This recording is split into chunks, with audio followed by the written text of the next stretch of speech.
How to create a My Disney Experience account. Welcome back to the channel, and let's start with the video.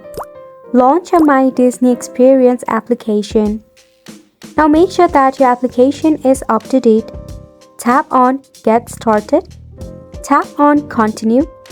Or you can skip to the part where you don't feel comfortable to share or allow permission it asks for. Now for an example, I'm skipping the Bluetooth and the location access for now. So you can simply do that as well. To create an account, simply go ahead and tap on Create Account.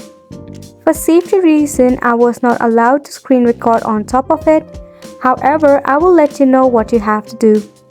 So firstly, you have to create an account. For that, enter your first name, last name, middle name if you have one, then enter email address and your password.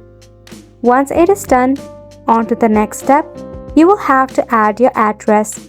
It will ask for your zip code, your postal code, your state, your street line, and your region.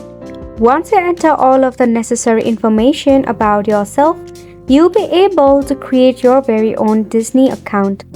In here, you can go ahead and enjoy the perks of your Disney experience. That is, from shows to rides to ticket booking and stuff. And that is how you can easily create My Disney Experience account for yourself. Make sure to go ahead and give it a try, and thank you so much for tuning in.